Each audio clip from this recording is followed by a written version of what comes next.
শীতকাল, মাঘ মাস, কনকনে শীত। স্ত্রীর সাথে রিলেশন করার পর দেখা যায় রাত 12টায়, মাঘ মাসের কনকনে শীতে বুড়া গেছে গোসল করতে পুকুরে। মাঘ মাসের শীতে রাত বাজে 12টা, পুকুরে যদি গোসল করে 7 দিন আর ভয়তে যাবি স্ত্রীর কাছে? এই মাঘ মাসে কনকনে শীতের রাতে গোসল করার ভয়ে কি আপনার স্ত্রীর সঙ্গে সহবাস করবেন না? এই বিষয় নিয়ে চূড়ান্ত আলোচনা করবেন আমার শ্রদ্ধেয় হুজুর। চলুন ভিডিওটি মনোযোগ সহকারে দেখে আসি। এই শীতকালীন সময় আমাদের কি হয়? স্ত্রীর সঙ্গে সহবাস করতে গেলে গোসল করতে হয়।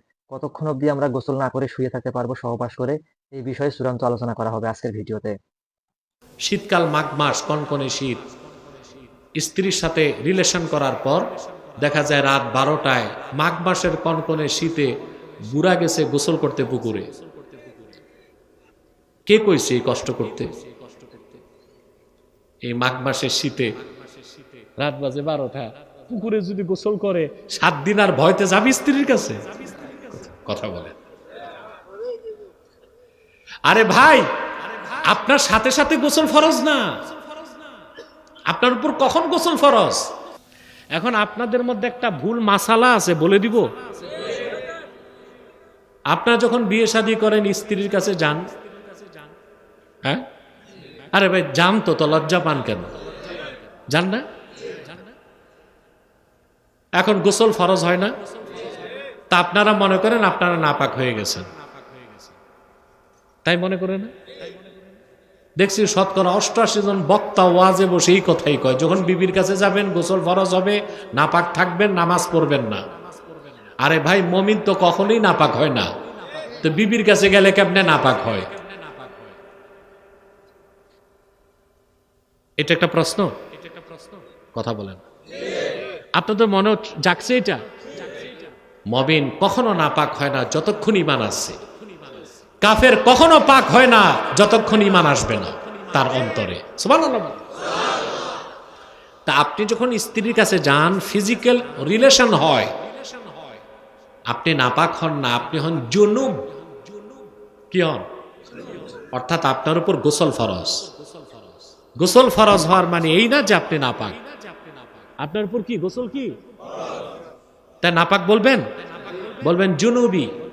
কি বলবেন? অর্থাৎ আমার উপর গোসল ফরজ হয়েছে। আরেকটা মাসালা বলে দিই, শীতকাল। কথা বলেন। Closely related with our daily life, আমাদের দৈনন্দিন জীবনের সাথে খুব সম্পৃক্ত।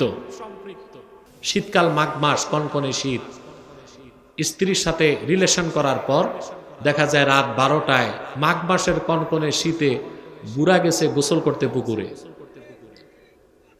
কে কইছে এই কষ্ট করতে? এই মাঘ মাসের শীতে রাত বাজে 12টা, পুকুরে যদি গোসল করে 7 দিন আর ভয়তে যাবি স্ত্রীর কাছে? কথা বলে। আরে ভাই, আপনার সাথে সাথে গোসল ফরজ না, আপনার উপর কখন গোসল ফরজ? ইদা দাখালা ওয়াক্তুল ফাজরে, ফজরের টাইম এন্ট্রি করার পরে গোসল ফরজ। এর আগে আরামে ঘুমায় থাকেন মিয়া সাহেব। হ্যাঁ, এর আগে যদি আপনি কোরআন তেলাওয়াত করতে চান, তাহাজ্জুদ পড়তে চান, তখন আবার ফরজ হবে। তো একটা কষ্ট থেকে বাঁচার ব্যবস্থাও বলে দিলাম। তাহলে মুমিন কখনো অপবিত্র হয় না। জীবিত থাকলো কি, মারা গেল, যেহেতু তার কি আছে? কাফের কখনো পবিত্র না, যেহেতু তার ঈমান না। এতটুকু বুঝাইতে পারলাম? আল্লাহ বলেছেন কদ আফলাহা মান তাযাক্কা, সফলতা লাভ করলো সেই যে তার হৃদয়কে পবিত্র করলো। হৃদয় পবিত্র হয় ঈমান আনলে। আর ঈমান যখন থাকে না, হৃদয়ে শিরক আর কুফর ঢুকে, তখন হৃদয় অপবিত্র হয়ে যায়, মানুষটা অপবিত্র থাকে। কথা বুঝতে পারছি? এখন এই যে প্রায় তো 45 মিনিট বক্তব্য হয়ে গেছে, শিক্ষা কি নিবেন? টিচিং কি আজকে? টিচিং হচ্ছে এটা, জীবনে আমরা যাই করি শিরক আর কুফর করব না। যদি আমাদের অন্তরে শিরক আর কুফর না ঢুকে, যত বড় গুনাহগার হই, আমরা পবিত্র হৃদয় নিয়ে আল্লাহর কাছে উপস্থিত হতে পারবো। গুনার বোঝাও যদি থাকে, আল্লাহ পানিশমেন্ট দিলেও বেহেশত দিবেন, আর দয়া হলে পানিশমেন্ট ছাড়াও বেহেশত দিতে পারে। এটা বুখারী শরীফের হাদিস।